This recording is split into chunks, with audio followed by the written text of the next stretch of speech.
Le alabaré, es exaltado, por siempre exaltado mi Dios. Te alabaré.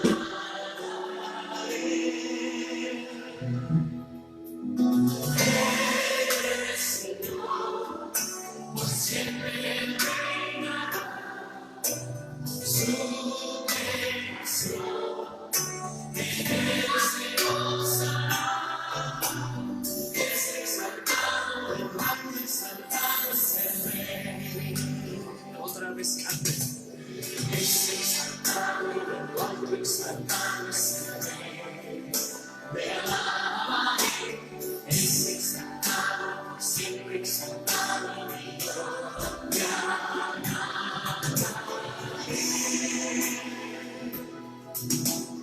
Eres Señor, por siempre reinará. Su creación en él se gozará.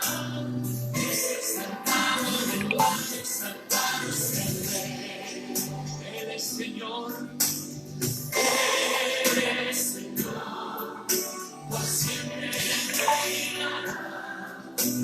Su creación en él se gozará.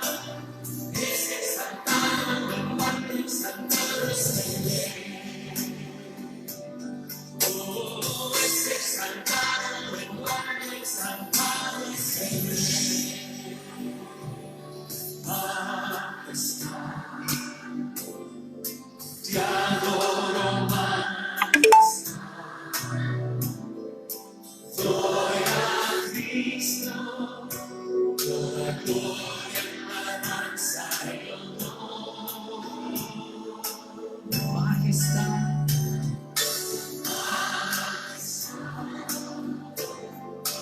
reino y autoridad.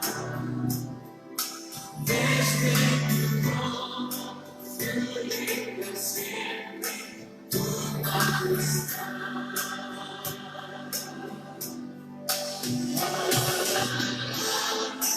Y exaltar el nombre de Cristo.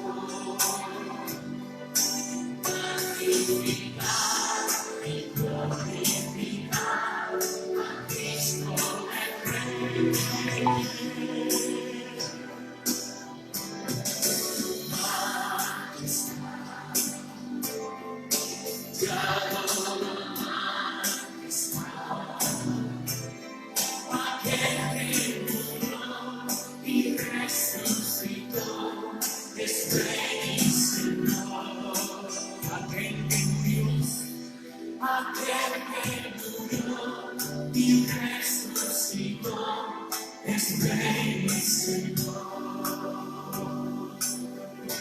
Mi corazón entona la canción. Cuán grande es, cuán grande es. Mi corazón entona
Solamente las mujeres canten.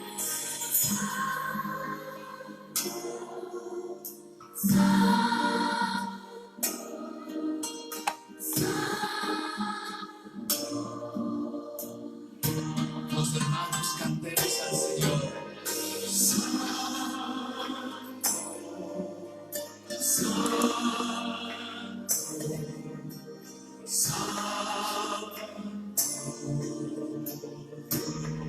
Todos juntos.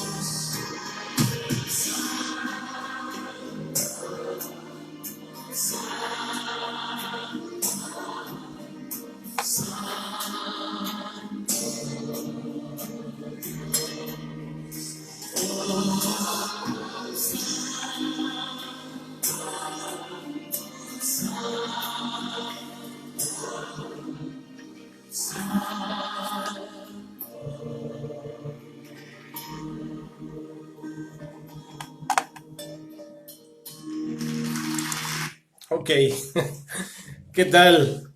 Mucho gusto, qué gusto que estén acá. Que Dios les bendiga. Este domingo 21 de marzo del año 2021, ¿verdad?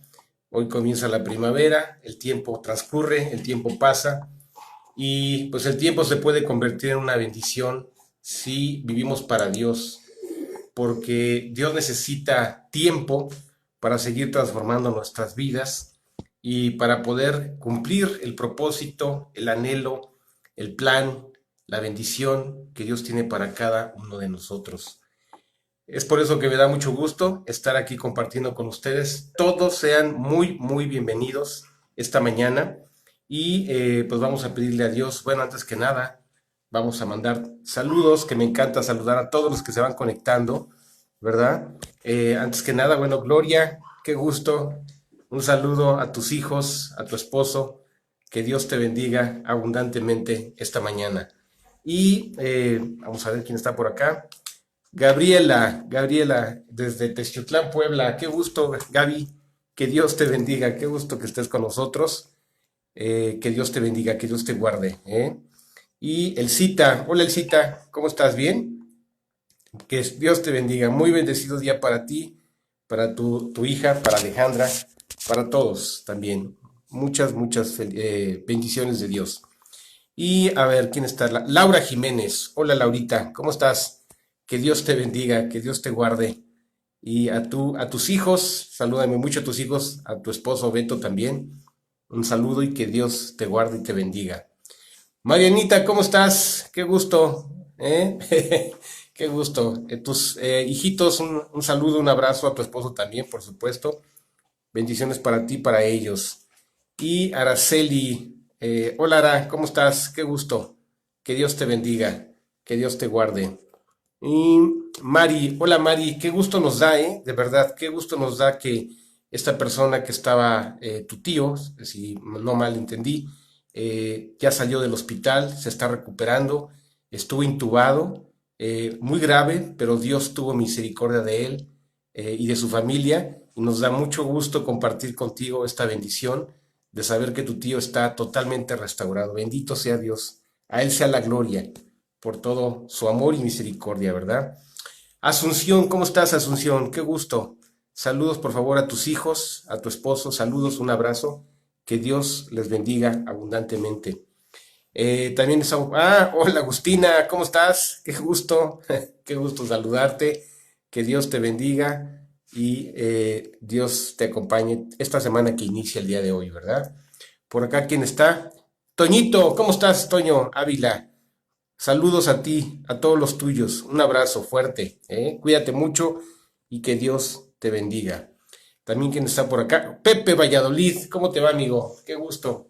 De verdad nos gozamos, recordamos con mucho cariño el tiempo que estuvimos compartiendo con ustedes allá en la Ciudad de México. Por favor, salúdame a todos los que veas por allá. Les mandamos un abrazo, un saludo muy afectuoso de parte de Delia y el mío también. Y también que Dios te bendiga abundantemente esta mañana. Esmeralda Martínez, ¿cómo estás, Esme? Qué gusto que nos acompañes. Qué gusto que estés con nosotros. Que Dios te bendiga también abundantemente. Y Gaby Troncoso, ¿cómo está? ¿Cómo está Julio? ¿Cómo están tus hijos? Vania, Julito. Un abrazo. Que Dios te guarde y te bendiga. Chelita Duarte, qué gusto, Chelita. También no sabes cómo, con qué cariño recordamos es el tiempo que compartimos allá con ustedes también. Por favor, saludos a todos tus hermanos. Diles que son muy, muy importantes para nuestra vida. A Mari, por favor, un saludo, un abrazo, un beso para ella también, para ti también, de parte de Delia y de parte mía también. Que Dios te bendiga. Mi amigo Jorge Chihuahua, caray. Qué gusto, mi Jorge. ¿Cómo estás? Jorge Vázquez. Bienvenido, todos los domingos a las 10, Aquí nos vemos, compañero. ¿Sale? Ok. Que Dios te bendiga, Jorge. Y Chepina, hola, ¿cómo estás? Qué gusto. Un abrazo, Chepina. Qué gusto saludarte. Que Dios te bendiga también. Y a ver quién está por acá. Dianita. Hola, Dianita, ¿cómo estás? También un saludo a tus hijos, a tu esposo. Un abrazo. Los recordamos con mucho cariño también. ¿Quién más? María Teresa, por supuesto. ¿Cómo estás? Tere Rivera. Qué gusto saludarte. Un abrazo. Seguimos orando. Parece que ya todo está bien, ¿verdad? Nos da mucho gusto. Que Dios te bendiga. A ti, a tus hijos. También a César, que anda por ahí seguramente, ¿verdad? Me lo saludas. ¿Ok? Y... aquí está mi sobrino Saúl Bautista, Lo prometido es deuda con esas hamburguesas, Ahí están pendientes. Aquí nos veremos pronto por esas hamburguesas, mi querido Saúl, Ok, me da gusto que estés por acá, amigo. ¿Sí? Luis, Huicho, ¿cómo estás, amigo? Qué gusto saludarte. ¿eh? Que Dios te bendiga, que Dios te guarde. Y Rafita, no sé si está por acá, no sé quién más está por acá. Bueno, pues todos sean muy, muy bienvenidos, especialmente este domingo, ¿verdad? Domingo 21 de marzo.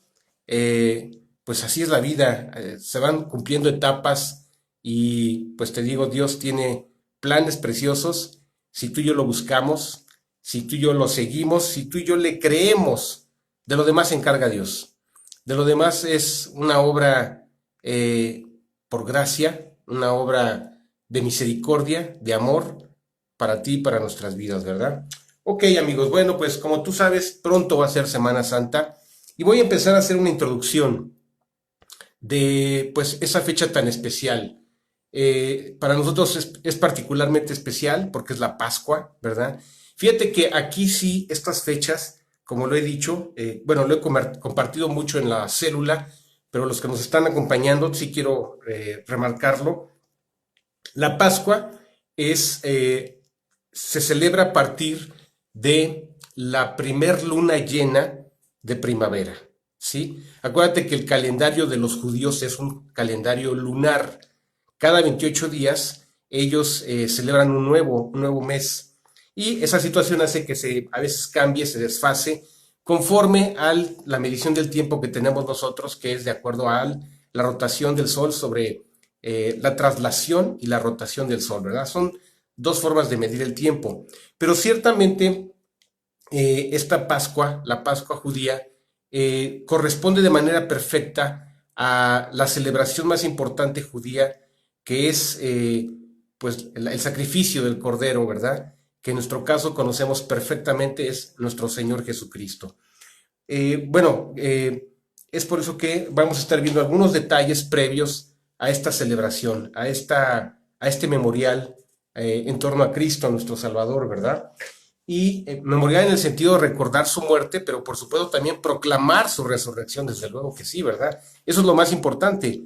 Sí, la muerte por nuestros pecados, pero la resurrección para nuestra justificación y la resurrección que representa el poder que Dios tiene para salvarnos y transformar nuestra vida todo el tiempo, ¿ok?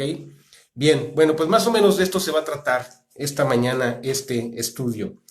Y vamos a verlo desde el punto de vista profético, ¿verdad? Pero también desde el punto de vista de aplicación práctica y espiritual para nuestras vidas.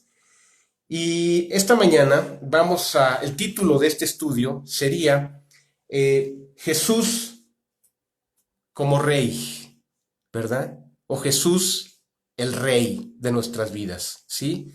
De lo que se trata es que al final, este primer estudio, segundo estudio, entendamos la necesidad que tenemos de tener un rey y por supuesto que cuando se tiene un rey en nuestras vidas, se le ama, se le adora y se le sirve, ¿verdad? Porque estás convencido de su amor y del cuidado que tiene por los que le buscan y por los que le aman. Entonces, ese sería el tema de esta mañana. Pero lo quiero enfocar desde el punto de vista profético, ya lo dije, y vamos a entender que Jesucristo es Rey, siempre ha sido Rey, lo fue y lo será. Por supuesto que de formas especiales y con características especiales, ¿verdad? Porque primero Él fue presentado como siervo. Bueno, primero que nada, Él estaba en la eternidad disfrutando de la presencia de Dios. Él y el Padre compartían la eternidad.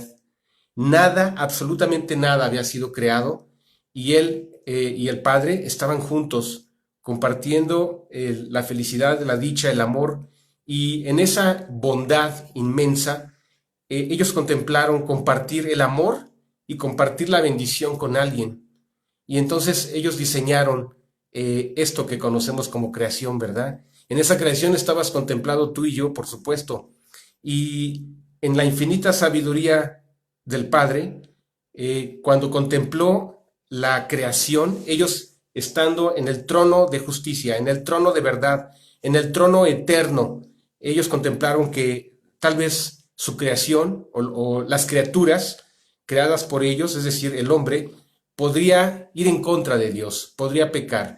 Pero aún y a pesar de eso, no desistieron del plan de creación, pero añadieron algo más.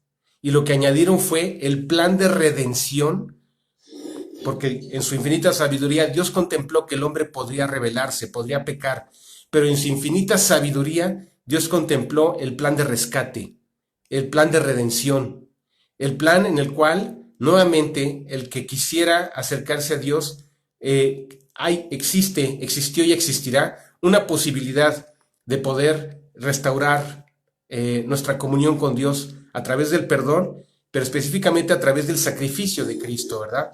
Entonces, estando Dios Padre y Dios Hijo en el trono eterno, planificaron todo de manera perfecta para que nadie se perdiera. Si ciertamente nos rebelaríamos con el pecado, habría una posibilidad de restauración, habría una posibilidad de perdón, habría una posibilidad de reencuentro y de ser restaurados completamente y transformados de acuerdo a la imagen y de acuerdo al corazón de Cristo, ¿verdad? Ok, entonces, partamos entonces esta mañana entendiendo que Cristo es Rey desde la eternidad. Cristo vino a la tierra en una actitud de siervo obediente y Cristo regresará como Rey y soberano a gobernar entre nosotros, ¿verdad? Todo esto que estoy diciendo está sustentado en la Biblia, no se me está ocurriendo, ¿verdad? No estoy diciendo solamente palabras que no tienen sustento, claro que lo tienen. Y bueno, el mayor sustento que tenemos pues es la palabra de Dios, ¿verdad? Entonces, vamos a comenzar con dos profetas que visualizaron el reinado en la eternidad pasada de Cristo. El primero que vamos a ver esta mañana es el profeta Daniel, ¿sí? Y también vamos a ver al profeta Zacarías. De verdad es increíble lo que vamos a leer. Vamos a comenzar con Daniel 7, del 13 al 14, ¿sí? Daniel 7, del 13 al 14. Y esta sería la visión del rey en su reino, ¿sí? Y vamos a comenzar entonces. Dice así, Daniel 7, del 13 al 14. Miraba yo en la visión de la noche, y he aquí, con las nubes del cielo venía uno como un hijo de hombre, que vino hasta el anciano de días, y le hicieron acercarse delante de él, y le fue dado dominio, gloria y reino, para que todos los pueblos, naciones y lenguas le sirvieran. Su dominio es dominio eterno, que nunca pasará, y su reino uno que no será destruido. Bien, esta visión es una visión futura, es una visión profética, que acuérdate, Daniel, como Juan, el apóstol, pues fueron los dos personajes a los cuales Dios eligió para dar a conocer un poco de la eternidad pasada, pero por supuesto dar a conocer la eternidad futura, ¿sí? Y así como te he planteado esta situación de antes de los tiempos, antes de la creación, en el principio, antes de ese principio, y cuando entendemos principio es el principio del tiempo, porque en la eternidad no existe el tiempo, ¿verdad? En ese principio, Dios Padre y Dios Hijo gobernaban, reinaban, eran uno, ¿sí? Eran soberanos, y en esa esplendidez de su corazón, queriendo compartir con alguien el amor, la misericordia y las bendiciones, nos diseñaron la creación y nos diseñaron a ti y a mí, ¿verdad? Pero ya lo dije, contemplando que los seres humanos podríamos rebelarnos e ir en contra de la voluntad de Dios, Dios contempló el plan de redención, el plan de rescate, ¿sí? Solamente que su Hijo dejaría el reino eterno, como dice la palabra, haya pues en vosotros este sentir, que hubo también en Cristo Jesús, el cual siendo en forma de Dios, no estimó el ser igual a Dios como cosa que aferrarse, sino que se despojó a sí mismo, tomando forma de siervo, hecho semejante a los hombres. Y estando en la condición de hombre, se humilló a sí mismo hasta la muerte y muerte de cruz.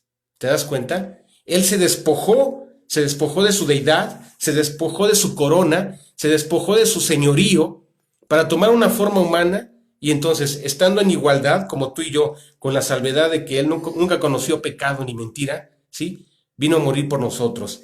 Pero Él regresará para reinar en gloria, para reinar como lo que es, como su majestad entre nosotros, ¿verdad?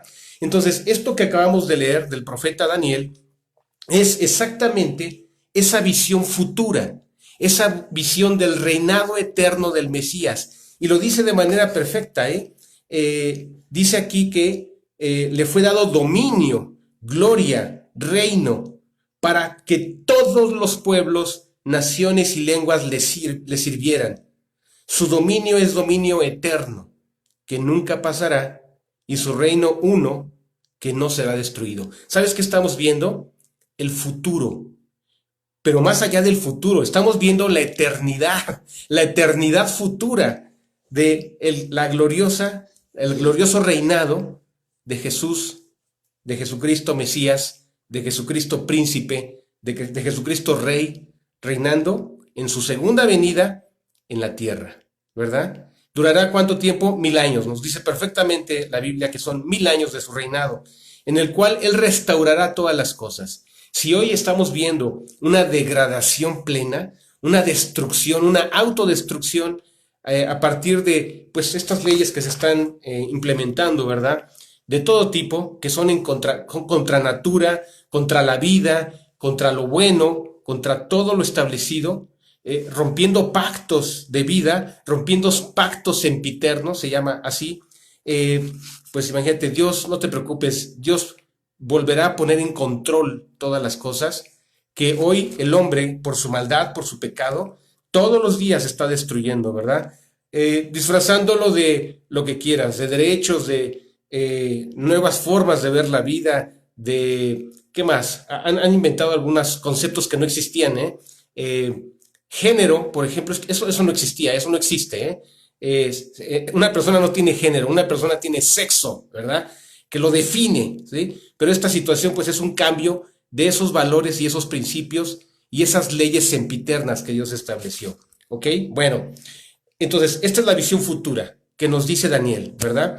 Pero vamos a leer un pasaje que hoy con esto voy a comenzar. Es un estudio, como te dije, que durará 2 o 3 domingos, pero hoy quiero comenzar con el punto de partida, ¿sí? Esa es la visión futura. Vámonos a algo que me encantó, que está en el libro del profeta Zacarías, en el capítulo 9, del 9 al 17, ¿sí? Hoy lo vamos a ver. Hoy vamos a comenzar con este pasaje. Van a ser varios. Y bueno, para no apresurar el tiempo, vamos despacio, pero vamos entendiendo bien todas las cosas, ¿ok? Bien, entonces, Zacarías 9, del 9 al 17. Y dice así, Zacarías 9, del 9 al 17. Alégrate mucho, hija de Sión, da voces de júbilo, hija de Jerusalén.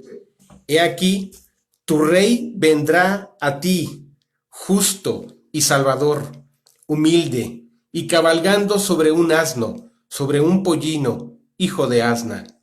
Y de Efraín destruiré los carros y los caballos de Jerusalén, y los arcos de guerra serán quebrados, y habrá paz a las naciones, y su señorío será de mar a mar, y desde el río hasta los fines de la tierra. Y tú también, por la sangre de tu pacto, serás salva. Yo he sacado tus presos de la cisterna en que no hay agua. Volveos a la fortaleza, oh prisioneros de esperanza. Hoy también os anuncio que os restauraré el doble, porque he entesado para mí a Judá como arco, e hice a Efraín su flecha, y despertaré a tus hijos, oh Sión, contra tus hijos, oh Grecia, y te pondré como espada de valiente. Oh Dios, será visto sobre ellos, y su dardo saldrá como relámpago, y Dios el Señor tocará trompeta, e irá entre torbellinos del austro. Dios de los ejércitos los amparará, y ellos devorarán y hollarán piedras de la honda, y beberán y harán estrépito como tomados de vino, y se llenarán como tazón o como cuernos del altar. Y los salvará en aquel día Dios, el Señor, como rebaño de su pueblo, porque como piedras de diadema serán enaltecidos en su tierra, porque cuánta es su bondad y cuánta es su hermosura. El trigo alegrará a los jóvenes y el vino a las doncellas. Bueno, es una profecía muy larga, pero esta profecía en particular tiene una característica única. Nos habla de la primer venida de Cristo, el Mesías, como siervo, como ofrenda y como redentor. Pero también nos habla de la segunda venida de Cristo, ¿sí? Pocos pasajes como este, en el sentido de, por ejemplo, Daniel está hablando del futuro glorioso del reinado del Mesías sobre la tierra. Pero este en particular nos habla perfectamente de las dos venidas de Cristo. De la primera y de la segunda venida de Cristo. Y lo define de manera clara y lo voy a comprobar en este momento. Alégrate mucho, hija de Sión, da voces de júbilo, hija de Jerusalén. He aquí, tu rey vendrá a ti, justo y salvador, humilde y cabalgando sobre un asno, sobre un pollino, hijo de asna. Esta era una profecía. Era una profecía que déjame decirte que precisamente en el día previo a la Pascua, Jesucristo lo cumplió de manera perfecta. Y el cumplimiento está en Juan 12, del 13 al 16. Y nos dice así, Juan 12, del 13 al 16. Tomaron ramas de palmera y salieron a recibirle. Y clamaban, Hosana, bendito el que viene en el nombre del Señor, el Rey de Israel. Y hallando Jesús un asnillo, y montó sobre él, como está escrito, no temas, hija de Sión, he aquí tu rey viene, montado sobre un pollino de asna. Estas cosas no las entendieron sus discípulos al principio, pero cuando Jesús fue glorificado, entonces se acordaron de que estas cosas estaban escritas acerca de él y de que se las habían hecho, de que se había cumplido, ¿ok? Bien, entonces, ¿te das cuenta? Este fue el problema o este fue el conflicto por el cual los judíos nunca quisieron reconocer a Jesús como Mesías. ¿Por qué? Porque ellos conocían solamente la primera parte, las profecías de Daniel, las profecías del reinado eterno del Mesías, pero jamás comprendieron, por ejemplo, las profecías de Isaías, no las alcanzan a entender del todo hasta el día de hoy. En Isaías 53 nos dice perfectamente que el Mesías vendría primero a sufrir, a pagar, a padecer, antes que a reinar. Esa parte los judíos no la entienden. Sí, solamente quieren o entienden o desean la venida del Mesías para establecer su reino sobre la tierra. Eso es la segunda venida. Nunca comprendieron que serían dos formas o en dos etapas su venida. La primera, lo dice aquí, lo voy a leer, de manera clarísima nos lo dice. En Isaías 53, sufrimientos del siervo de Dios, ¿sí?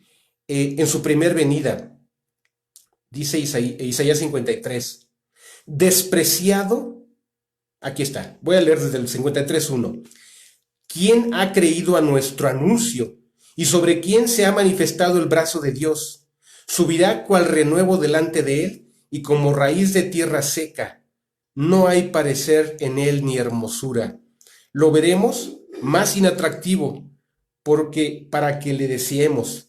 Despreciado y desechado entre los hombres, varón de dolores, experimentado en quebranto, y como que escondimos de él su rostro. Fue menospreciado y no lo estimamos. Esta profecía, 750 años de la primer venida de Cristo, fue establecida que en su primer venida él sería menospreciado, sería desechado, sería aborrecido, ¿sí? Y no solamente eso, dice aquí el 4, ciertamente llevó él nuestras enfermedades y sufrió nuestros dolores, y nosotros le tuvimos por azotado, por herido de Dios y abatido. Mas él herido fue por nuestras rebeliones, molido por nuestros pecados. El castigo de nuestra paz fue sobre él, y por su llaga fuimos nosotros curados. Todos nosotros nos descarriamos como ovejas, cada cual se apartó por su camino, mas Dios cargó en él el pecado de todos nosotros. Angustiado él y afligido, no abrió su boca, como cordero fue llevado al matadero, y como oveja delante de sus trasquiladores, enmudeció y no abrió su boca. Esto estaba profetizado, que en su primer venida sería el siervo sufriente, el siervo obediente, que no vendría como todo el mundo lo esperaba, como un rey hacedor de justicia, en el sentido de glorificar y manifestarse como rey de toda la tierra, ¿sí? Sino primero tenía que quitar el problema que el pecado nos había generado, la muerte espiritual, la paga del pecado que es muerte. esta muerte eterna, esta muerte que es la condenación en el infierno a causa de los pecados del hombre. Primero tenía que resolver ese problema, ese grave problema espiritual en la vida de todos los seres humanos. Los creyentes de la antigüedad creyeron en su venida como un Mesías que vendría a salvarnos del pecado y de la consecuencia del pecado, de la separación eterna de Dios en un lugar que es el lago que arde con fuego y azufre, ¿verdad? Bien, entonces, este pasaje de Zacarías nos habla de esos dos momentos, de la primer venida de Jesús, manso, humilde, montando un pequeño burrito, entrando y cabalgando para llegar a las puertas de Jerusalén. Esa era una señal, ¿sí? Era algo que se tenía que cumplir y que aquí, como lo acabamos de leer en el Evangelio según San Juan, aquí nos dice, estas cosas no las entendieron sus discípulos al principio, pero cuando Jesús fue glorificado, resucitado y ascendido en gloria al cielo, entonces se acordaron de que estas cosas estaban escritas, estaban en la Escritura. Se acordaron de esta Escritura, de esta profecía, dicho por el profeta Zacarías, y comprendieron que en él había sido cumplido de manera perfecta, ¿verdad? Pero te acuerdas que también ellos tenían una pregunta que los inquietaba. Señor, ¿cuándo restaurarás el reino? ¿Te acuerdas que fue una de las últimas preguntas que le hicieron a Jesús? Señor, ¿cuándo restaurarás tu reino? Ok, eres nuestro Mesías, eres nuestro Señor, eres nuestro Salvador. Eres el siervo sufriente que ha cumplido perfectamente esta profecía. Pero ¿cuándo será la restauración de todas las cosas? ¿Cuándo vendrás a reinar? Y les dijo el Señor, no les toca a ustedes saber los tiempos y las sazones. ¿Qué significa las sazones? Las circunstancias que rodearían la segunda venida. Por supuesto que de manera posterior, entre unos 35 y 40 años, la Biblia fue completada. Un poquito más, porque Apocalipsis se escribe en el año de entre el 90 y 99 de nuestra era, ¿sí? Y finalmente les quedó claro cuáles serían las circunstancias y las sazones que rodearían a su segunda venida, ¿verdad? Pero esto es la grandeza de este pasaje, la grandeza de esta profecía. Establecer las características tanto de la primera como de la segunda venida de Cristo. Y luego dice, regreso nuevamente, porque estoy citando muchos pasajes para que no nos perdamos, regreso nuevamente a Zacarías 9, para que ya habiendo comprendido el cumplimiento en su primera venida, podemos comprender de manera clara el cumplimiento de su segunda venida. Dice Zacarías 9:10, y de Efraín destruiré los carros y los caballos de Jerusalén, y los arcos de guerra serán quebrados, y habrá paz a las naciones, y su señorío será de mar a mar, y desde el río hasta los fines de la tierra. Sí, aquí está estableciendo perfectamente que en la segunda venida de Cristo, ¿cómo será? Serán destruidas toda arma de guerra. No se prepararán más sobre la guerra. Imagínate, si te acuerdas, o más bien, no que te acuerdes, en esta semana, estos días, sucedió algo que estaba muy apaciguado, al menos en nuestra generación, ya no lo habíamos escuchado tanto. Algo que se llamó la Guerra Fría. ¿Qué significa esta Guerra Fría? Significa que no hay guerras, la guerra o las amenazas de dos superpotencias, potencialmente con potencial nuclear, ¿verdad? Y de repente se empiezan a hostilizar y todo comienza a partir de declaraciones.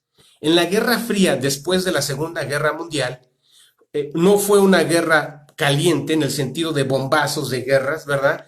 Nadie quiso experimentar más la guerra en su territorio, sino que estas guerras fueron trasladadas a países satélite, por decirlo de una manera, ¿verdad? La guerra de Vietnam, la guerra de Corea, la guerra de Kosovo, muchas guerras se suscitaron, ¿verdad? Que era una prolongación de la Guerra Fría. Pero a la caída del muro de Berlín y a la caída de la Unión Soviética, formalmente quedó terminada la Guerra Fría, en teoría, ¿verdad? Ya no hubo más amenazas, Por ejemplo, voy a citar algo más, la guerra de, o más bien, la amenaza de misiles, esto tal vez esté muy lejos de nuestro conocimiento o realidad. En algún momento se establecieron misiles en la isla de Cuba, ¿sí? Perdóname, me fallo ahorita el año exactamente, pero fueron los 60 aproximadamente. En la época en la que el presidente John F. Kennedy estaba gobernando, ¿sí? 60, ¿sí? Entonces se establecieron misiles en la isla de Cuba y esto pues fue un momento muy álgido, muy caliente de una posible amenaza de guerra. Los misiles fueron desmantelados, etcétera, etcétera, ya sabemos la historia, y esto fue la amenaza continua, ¿verdad? Que se vivió durante ese momento, durante esa etapa que fue desde el fin de la Segunda Guerra Mundial hasta la caída del muro de Berlín o la destrucción de la Unión Soviética, ¿sí? Ya parecía que se había acabado la Guerra Fría. Pero no sé si supiste que esta semana el presidente de Estados Unidos, Joe Biden, dijo que el presidente de Rusia, Vladimir Putin, era un asesino. Qué cosas más delicadas está diciendo este hombre, ¿verdad? Sí, es algo grave. Bueno, esta declaratoria hostil, sí, es lo que podríamos pensar que está aperturando nuevamente una especie de guerra fría, ¿sí? Solamente que, déjame decirte que como consecuencia de esta situación, Rusia desclasificó unos videos de la explosión atómica más potente que se ha desarrollado sobre la faz de la Tierra, ¿sí? Una bomba, la que se llama la bomba del zar, así se llama, así le llamaron los soviéticos en los años 60, donde se estalló la bomba atómica más poderosa que hasta ese momento, los años 60, existía, con una capacidad de 50 megatones, ¿verdad? Y esta semana acaban de desclasificarlo y dijeron, miren lo que puede suceder, ¿sí? O sea, ¿tú crees que esto es casualidad? No, no es casualidad. O sea, es la amenaza de la restauración de una guerra fría. Pero no he venido esta mañana para causarte tristeza ni miedo, no, no, no, no. Simplemente estoy correlacionando estos hechos con esta promesa que Dios nos da. Dice, y de Efraín destruiré los carros. Vamos a entender esto. Los carros son los tanques, toda arma de guerra, y los caballos de Jerusalén. Porque aquí nos da otra circunstancia. Siempre la ciudad de Jerusalén e Israel ha sido un punto de conflicto entre los seres humanos, ¿verdad? La ciudad santa, la ciudad eterna. Y los arcos de guerra serán quebrados. Y habrá, fíjate, si hoy estamos viviendo algo que parece ser la reinstauración de la posibilidad de una guerra fría, que comienza con una guerra de amenazas, ¿sí? Lo que te digo, lo que te quiero decir es la esperanza que tenemos en Cristo, es que cuando Jesús reine, habrá paz a las naciones y su señorío será de uno de los mares, del mar más lejano al mar más cercano, y desde el río hasta los fines de la tierra. O sea, Cristo, si esto se empezara a complicar, si esto cada vez se hiciera más grave, la seguridad que tenemos en Cristo es eterna. Nuestra salvación y nuestra redención, porque tenemos vida en Cristo Jesús, ¿sí? Aunque las cosas se pusieran de repente graves o oscuras, nuestra esperanza es el príncipe de paz, al cual amamos, al cual nos rescató y en el cual creemos, ¿sí? Dice aquí el 11, y tú también por la sangre de tu pacto serás salva. ¿Quién es la sangre del pacto? Esta sangre del pacto es el sacrificio mesiánico, el sacrificio pascual, es decir, la sangre de Cristo. Yo he sacado tus presos de la cisterna en que no hay agua, ¿sí? Bueno, aquí vamos a la parte más importante. Sí, a mí me encanta la profecía, entenderla y explicarla, claro que es fascinante, pero esta mañana también quiero que tengamos una gran esperanza en las promesas de Cristo. Eso es lo más importante. Por supuesto que tenemos que entender en qué momento estamos y hacia dónde vamos. Claro que debemos conocerlo y entenderlo, ¿verdad? Pero lo más importante es la promesa de vida, la promesa espiritual, la promesa de transformación que hasta el día de hoy está vigente para tu vida y para mi vida. Porque si tú y yo hemos vuelto a nacer, la promesa de Dios está vigente. Y mientras tengamos vida y mientras estemos respirando, Dios no echará al suelo ninguna de sus promesas. Hay infinidad de promesas, pero una de las más grandes promesas es esta que te voy a leer, que está en Zacarías 9:12, ¿sí? Dice así: volveos a la fortaleza, oh prisioneros de esperanza. Hoy también os anuncio que os restauraré el doble. Fíjate qué promesa nos está dando. Estas palabras son muy profundas, ¿sí? Porque, ¿sabes? Dios quiere seguir restaurando nuestras vidas. ¿Qué es restaurar? Vamos a primero que nada entender esta palabra, ¿verdad? Bueno, primero que nada dice aquí, volvemos a una fortaleza. Esta fortaleza la podemos metaforizar de muchas maneras. Esta fortaleza, le dijo David al Señor: tú eres mi castillo, tú eres mi roca, tú eres el muro que me protege. Así le decía David al Señor: mi roca, mi castillo, mi fortaleza, en la cual confiaré. Palabras de David, el rey, ¿sí? Vamos entendiendo, ¿verdad? Volveos a la fortaleza, ¿sí? Nuestro refugio, nuestro castillo, nuestro libertador, nuestro sanador, nuestro redentor. ¿De cuántas formas no le podemos llamar? Pero hoy, esta mañana, le vamos a llamar nuestra fortaleza, nuestro castillo, nuestra roca fuerte, ¿sí? Ok, dice aquí: oh prisioneros de esperanza. ¿Sabes? Nuestra fe puede tener tanto poder por Cristo. Nuestra fe puede darnos tanta paz en Cristo. Nuestra fe puede obrar tantos milagros en nuestras vidas. Pero lo primero que hoy Dios quiere dejar para tu vida y para la mía es una seguridad y una esperanza. ¿Qué significa la esperanza? La esperanza es el mensajero de la fe. Es que conforme a las promesas de Dios, en las cuales en Él son sí y en Él son amén, a través de esas promesas, Dios nos da una gran seguridad de que todo lo que Dios ha prometido se va a cumplir en nuestras vidas. Por supuesto que de manera profética y de manera universal, claro que sí, pero vámonos a lo individual, ¿sí? Porque esto se va a cumplir tarde o temprano, ¿sí? Pero hoy necesitamos tener esa esperanza para nuestras vidas. Y la esperanza, como ya lo dije, ese mensajero de la fe, que hoy nos da certeza, que hoy nos da seguridad, es saber que hoy nuestras vidas, hoy también os anuncio que os restauraré el doble. Sí, vamos entendiendo.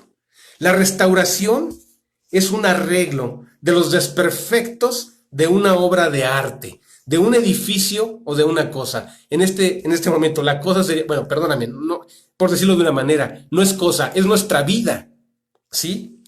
La reparación o arreglo de todo desperfecto de una obra de arte. Porque finalmente el que diseñó nuestra alma hizo una obra de arte. La hizo eterna. Esa es una primera característica. A esa alma le dotó tantas cosas tan hermosas, le dotó sentimientos. La parte de nuestra alma, una de las partes del alma es todos los sentimientos que tenemos. ¿Sí? El amor hacia tus hijos, el amor hacia tu esposa, el amor hacia tu familia, eso sale de nuestra alma, porque fue el diseño de Dios para nosotros. Pero también, aparte de los sentimientos, cuando alguien dice te amo con toda mi alma, verdaderamente esto es verdad. porque del alma sale el amor, el amor es producido en el alma como un sentimiento, pero también el amor es una decisión, que es cuando verdaderamente trasciende, ¿verdad? Somos una obra de arte en las manos de Dios. Dios es nuestro diseñador, Dios es nuestro creador, ¿sí? Otra de las características del alma es que tiene capacidad de memoria, razón, inteligencia y voluntad. Es decir, tenemos libertad o libre albedrío, ¿sí?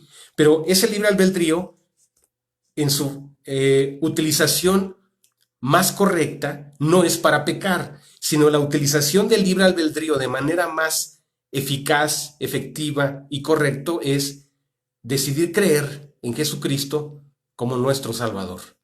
Echando mano de mi decisión, echando mano de mi voluntad. Un día, hace casi ya 35 años, yo le dije a Cristo que entrara a mi corazón.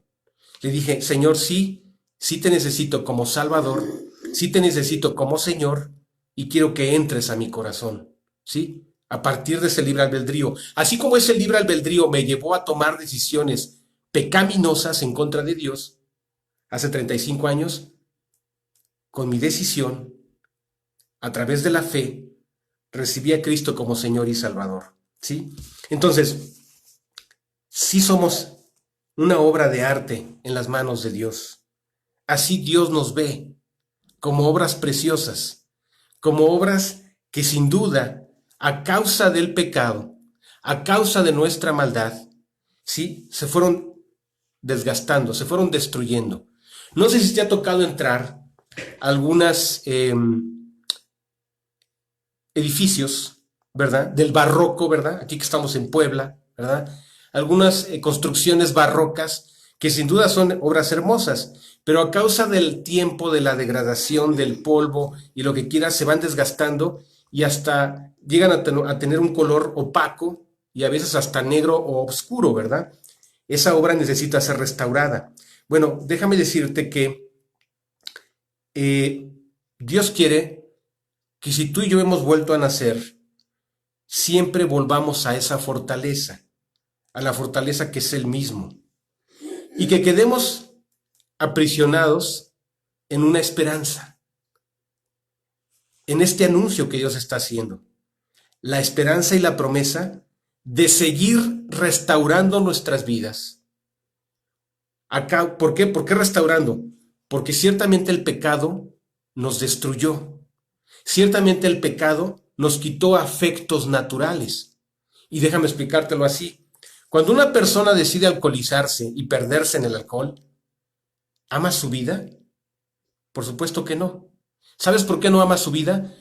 Porque ha perdido todo afecto natural y no le importa que un día su hígado se pudra.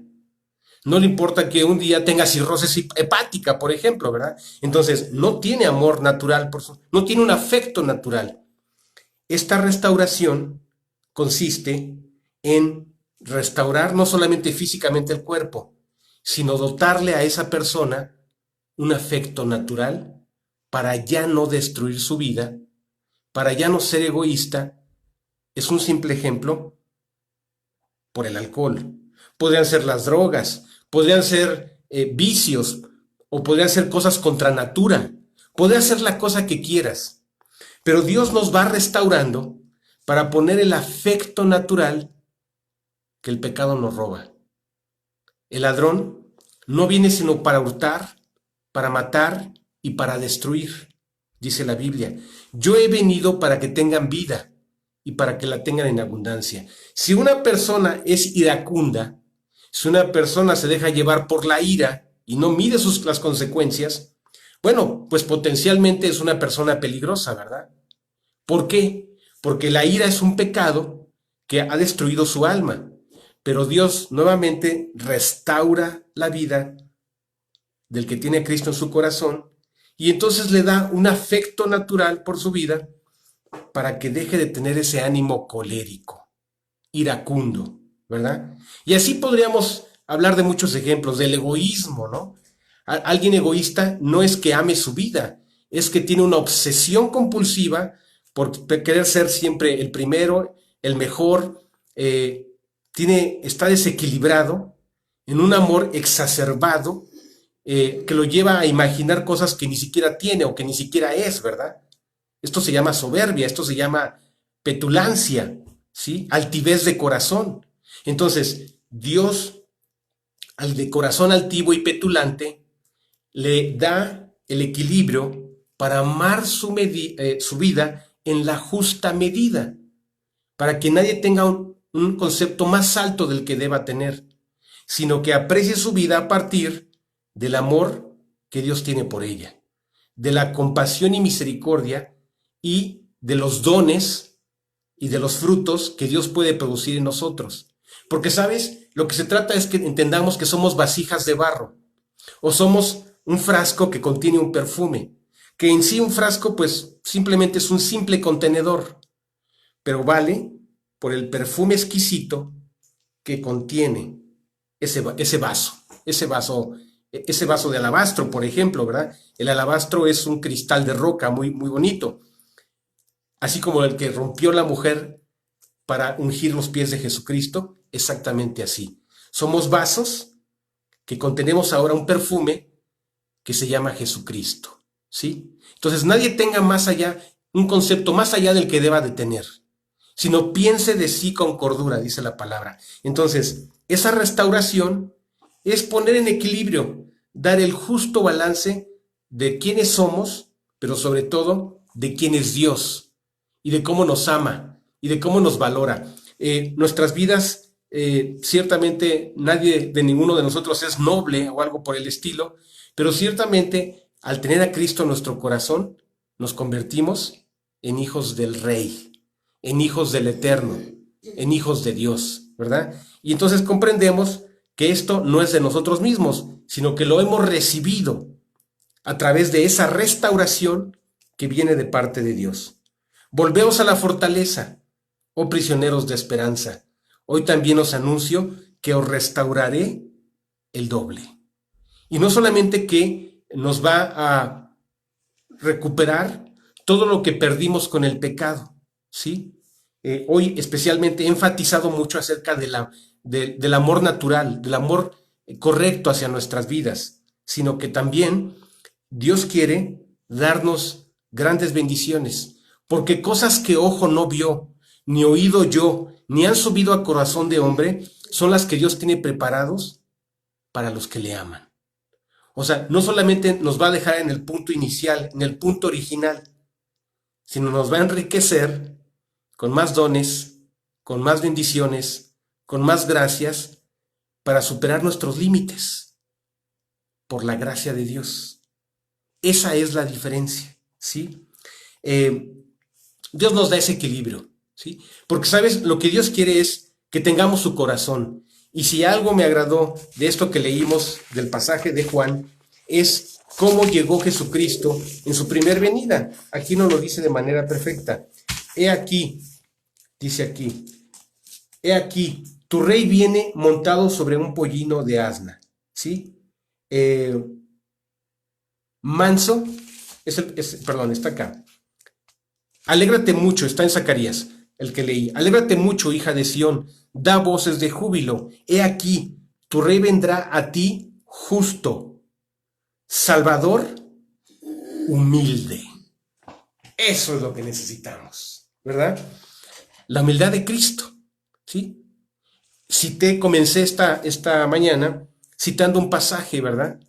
Haya pues en vosotros este sentir que hubo también en Cristo Jesús, el cual siendo en forma de Dios, no estimó el ser igual a Dios como cosa que aferrarse, sino que se despojó a sí mismo, ¿sí? Entonces, parte de la restauración de nuestra alma, de nuestra vida, es darnos ese equilibrio, darnos la humildad de Cristo, porque Dios resiste a los soberbios, pero da gracia a los humildes, ¿sí? Humillaos pues bajo la poderosa mano de Dios. ¿Para qué? Para que seamos exaltados. Para recibir exaltación, primero hay que tener un corazón humilde, y entonces Dios no tiene ningún problema para exaltarnos. El ejemplo más práctico que ahorita se me viene a la mente fue David, ¿verdad? Sí, el rey David.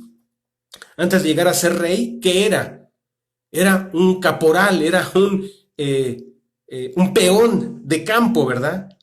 Un pastor de ovejas, que todos los días consistía su trabajo en abrir las puertas del redil para sacar a las ovejas, cuidarlas y regresarlas sanas y salvas y completas, y todas de regreso al atardecer a ese redil, ¿verdad? ¿A qué olía? Pues a lo que suele oler un establo, ¿verdad?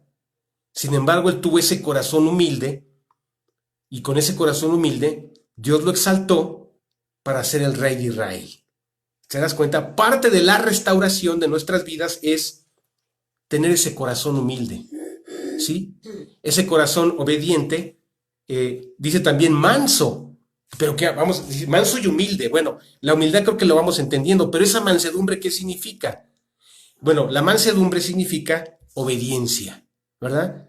Un caballo manso es aquel que obedece, es un caballo dócil, ¿verdad? La mansedumbre es tener una obediencia diaria, continua, a las palabras del Señor, a los mandamientos del Señor, a los principios del Señor. Si tú y yo tenemos ese corazón manso y humilde, podemos obtener toda la restauración de nuestras vidas, para no solamente volver al punto original, sino poder ver más bendiciones, para poder ver la gloria de Dios, la gloria transformadora, la gloria enriquecedora. Por supuesto que en el cielo, claro que sí, pero antes de llegar al cielo, en nuestras vidas, ¿sabes? Aquí esta promesa nos habla que no hay estigma, que no hay herida del alma, que no hay dolor, que no hay consecuencia de algún pecado, que no hay vergüenza, que esta restauración no pueda cambiar en nuestras vidas. Dios nos ha hecho nuevas personas, de modo que si alguno está en Cristo, nueva criatura es. Las cosas viejas pasaron, he aquí, todas son hechas nuevas. Y aún y a pesar que algunas cosas de nuestro temperamento, de nuestro carácter, de nuestra vida, quedaron deformadas, tal vez en nuestra infancia, adolescencia o incluso desde más pequeños, esta restauración, por el poder y la gracia de Dios, puede regenerar, puede transformar nuestras vidas al doble. Si quedamos en esa esperanza, si quedamos guardados en esa fortaleza y quedamos en el sentido correcto, aprisionados en esa esperanza de que el poder de Dios nos restaurará en todas las áreas de nuestra vida. ¿Sabes? Yo te puedo comentar con mi vida que una de las cosas que en lo que primero Dios empezó a restaurar mi vida fue de una profunda amargura que se había dado hacia mi padre, ¿verdad? Reconozco que fui un niño muy rebelde, un adolescente muy rebelde, agresivo, ¿verdad? Y que a causa de esta situación tuve infinidad de conflictos con mi padre, infinidad de amenazas, golpes, maltrato, en fin, muchas cosas muy desagradables. Y esto me llevó a no solamente estar afectado en odio, bueno, mucho odio, mucha amargura, pero de una de las cosas que Dios entendí que Dios podía restaurarme era sanar. Y mira, voy a dar algún detalle que casi nunca comento, y menos en este medio, ¿verdad? A causa de esta mala relación que se estableció con mi padre, yo pensaba en ese pecado, en esa amargura, en ese dolor de mi vida pasada. Yo pensaba que el día que mi padre dejara de existir iba a ser el día más feliz de mi vida. Fíjate a qué punto estaba yo amargado, ¿verdad? Él se convierte a Cristo, él recibe a Jesucristo en su corazón, empieza a ver grandes transformaciones evidentes, impresionantes, y por ese testimonio yo recibí a Cristo en mi corazón 3 meses después de que él había recibido a Jesús y había vuelto a nacer. Fue muy claro, fue algo increíble ver transformaciones tan claras en su vida. Y de las primeras cosas que Dios empezó a trabajar en mi vida fue el desarraigar fue el transformar y fue el sanar todo ese coraje, todo ese odio, todo ese dolor que se había provocado contra él, ¿sí? Y tal vez fueron años, porque fíjate, me ha faltado decir un detalle. La restauración de nuestras vidas, algunas cosas pueden ser de la noche a la mañana, ¿eh? Sin ningún problema. Pero hay algunas otras cosas que prácticamente es hacer un inventario, y esto es un principio de restauración arquitectónica. Hay que hacer un inventario de todas las cosas que están dañadas, hacer un plan de restauración y poner manos a la obra. Bueno, pues más o menos fue lo que hizo Dios en mi vida. Fue hacer un inventario de todas las cosas que me llenaban de odio, de coraje, de ira, de frustración. Y una a una, recuerdo perfectamente, año tras año, se la fui diciendo a Dios. Hasta que finalmente, pasados algunos años, recuerdo muy bien un sábado por la mañana, que era cuando más tiempo tenía de orar, con más, sin tener problemas con el tiempo. Recuerdo bien que ese sábado en la mañana me levanto de orar, le dije a Dios: Señor, todo está ya arreglado. Ya lo has arreglado, Dios. Yo he quedado ya transformado. Y hoy te puedo decir, el amor, el respeto que Dios me ha dado hacia la vida de mi padre. ¿Sí? Hoy le doy gracias a Dios. ¿Cómo fue que Dios lo utilizó de manera tan importante y de manera tan trascendente en mi vida para yo recibir a Cristo en mi corazón? Fue el primer testimonio que vi de una persona que podía ser transformada a través de la gracia, del amor y la misericordia y del poder transformador de Cristo. Y después yo lo recibí también.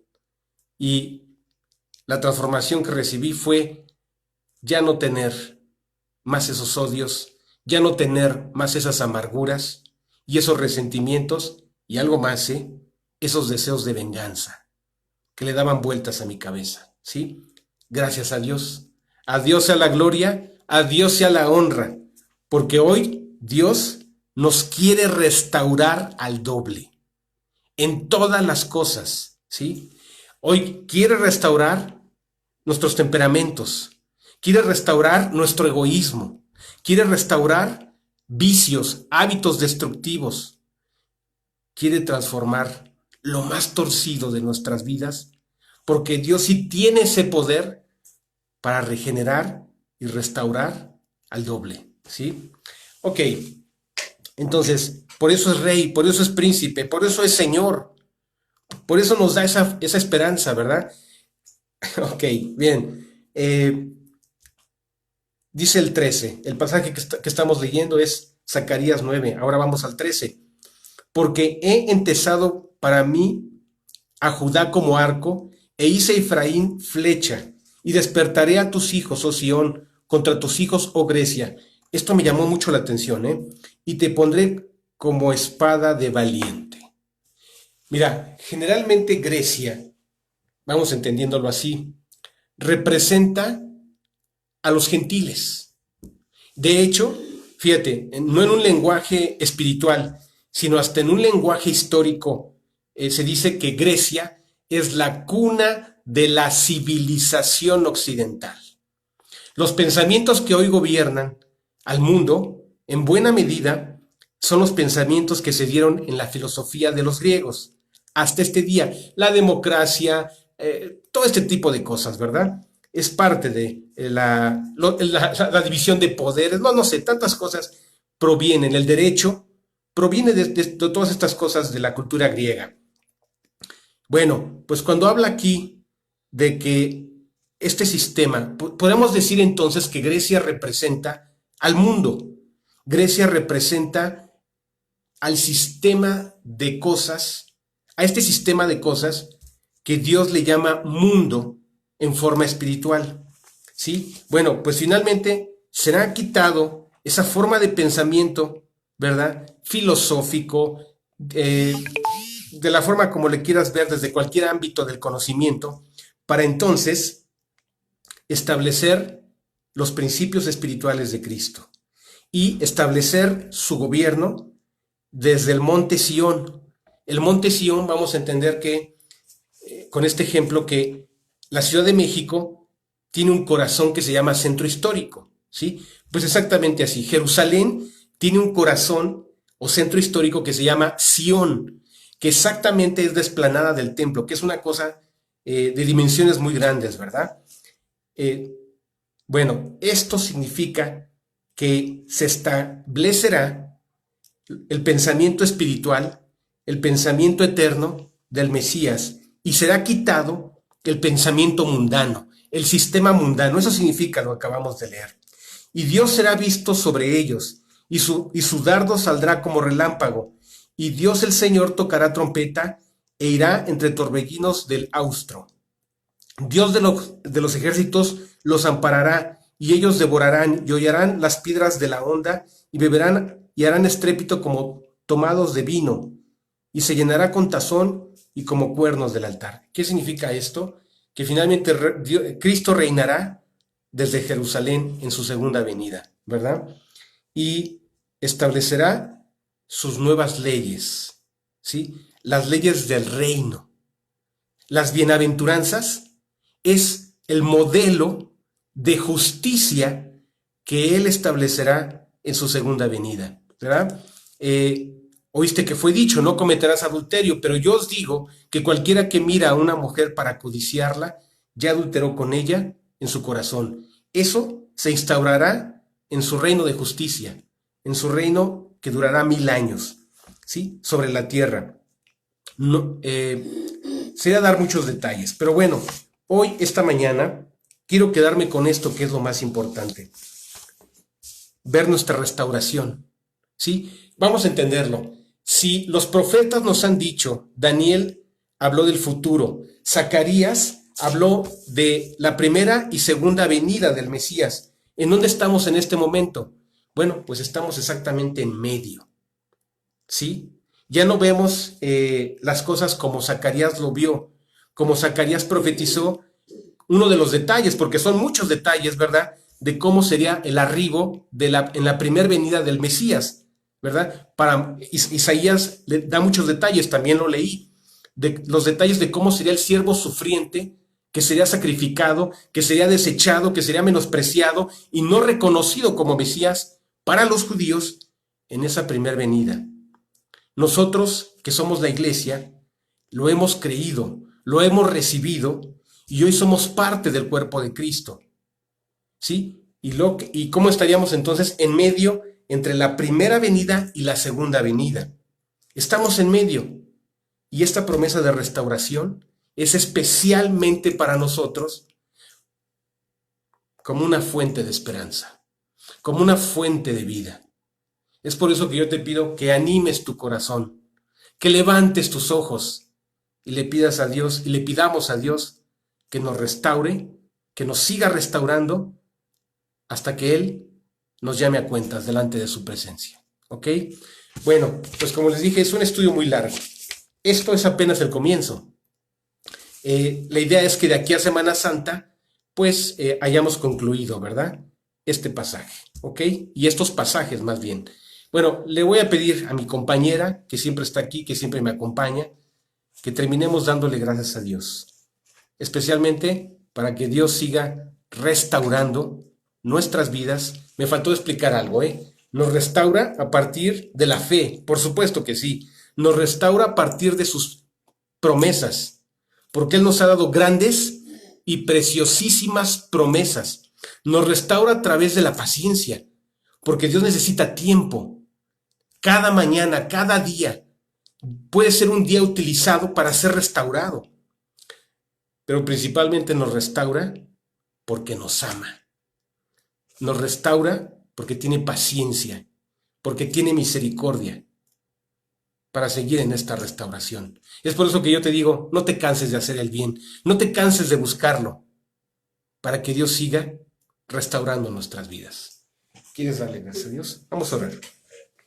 Amado Señor, te damos muchísimas gracias por todo lo que nos has enseñado el día de hoy.